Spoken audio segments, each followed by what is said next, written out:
Conor McGregor. The name alone conjures a kaleidoscope of images: greatness, controversy, raw talent, and a spectacle unlike any other in combat sports. From the grit and grime of Dublin streets to the dazzling lights of global fame, Conor's life has been an explosive, sometimes reckless roller coaster of soaring victories and devastating defeats. But this isn't just a chronicle of a fighter. It's the story of a man who redefined the rules of stardom in MMA, a cultural phenomenon whose journey transcends the octagon itself, and now poised to shock us again with what might be his most audacious, some might say bizarre, act yet. Conor's story begins in Crumlin, a working-class neighborhood in Dublin, Ireland. Life was far from glamorous. It was a struggle defined by a tough environment where resilience was a survival mechanism. Young Conor found solace and a sense of purpose in sports. Football was a brief foray, but it was the discipline and precision of boxing that truly captured his imagination. The Crumlin Boxing Club became his refuge, a place where he learned the fundamentals, the sharp footwork, the precise strikes that would later make him a global phenomenon. It was a place where a raw talent met with a deep ambition, and where perhaps his unique combination of skill and grit began to take form. But it wasn't until his late teens, when he discovered MMA, that his path truly crystallized. Training under John Kavanagh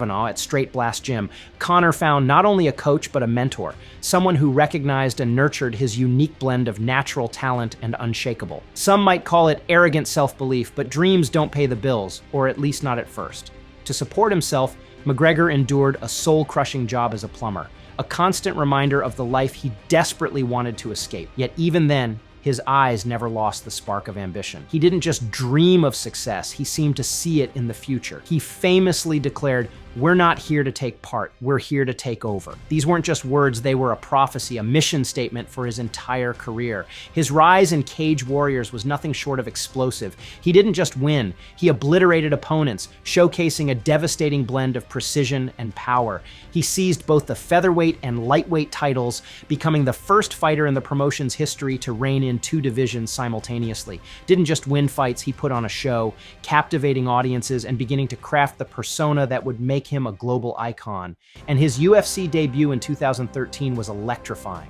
Conor announced himself to the world not just with a win, but with an aura, a charisma that made you believe he was indeed destined for greatness. He wasn't just a fighter, he was a performer, a master of the hype game, and fans couldn't get enough of his sharp wit, brash confidence, and the showmanship he displayed at every turn. He became a master of psychological warfare, using the press conferences and build-up to his fights to establish mental superiority over his opponents. Each victory was a clear signal that he was on his way to the top, and it wasn't long before he was challenging José Aldo for the UFC Featherweight Championship. The fight at UFC 194 was the stuff of legends, a moment that will live on in MMA history. In a mere 13 seconds, a blink of an eye, Conor detonated a perfectly timed left hand that knocked out Aldo, securing the title and shattering records. It wasn't just the fastest finish in a UFC title fight, it was a moment of pure, raw power, a display of skill that solidified McGregor's place as a superstar and propelled him into the mainstream. This was more than just a victory, it was a statement, a declaration that the McGregor era had officially arrived. But Conor wasn't content with just one championship. In 2016, he again rewrote the history books, defeating Eddie Alvarez to become the first fighter ever to simultaneously hold two UFC titles in different weight classes.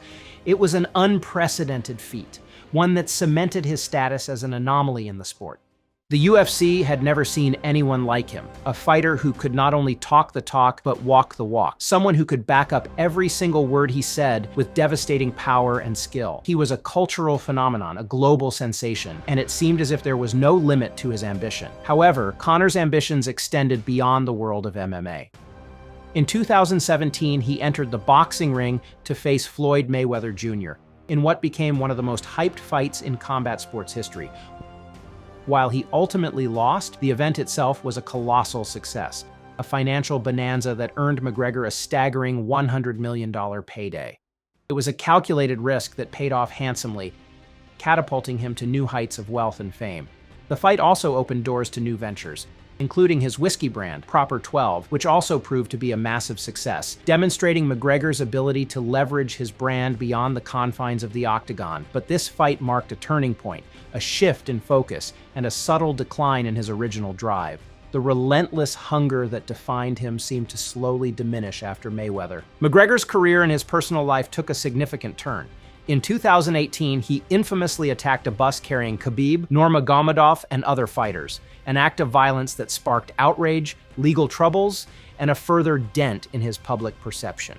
Later that year, he faced Khabib in what was billed as the biggest fight in UFC history. The buildup was nothing short of toxic, filled with personal attacks and heated exchanges often bordering on the disrespectful and unprofessional. When the fight finally occurred, Khabib dominated, submitting McGregor in the fourth round and igniting a post-fight brawl that became infamous, an all-out brawl that cast a dark shadow on the sport and further damaged McGregor's reputation. This marked a noticeable shift in McGregor's career. His performances in the cage became sporadic, and his once dominant aura began to fade. Losses to Dustin Poirier in their trilogy bouts in 2021 only highlighted his struggles to regain his former glory, with the aura of invincibility seemingly gone. Meanwhile, his personal life became increasingly turbulent. From public altercations to allegations of assault, McGregor's image and reputation took hit after hit.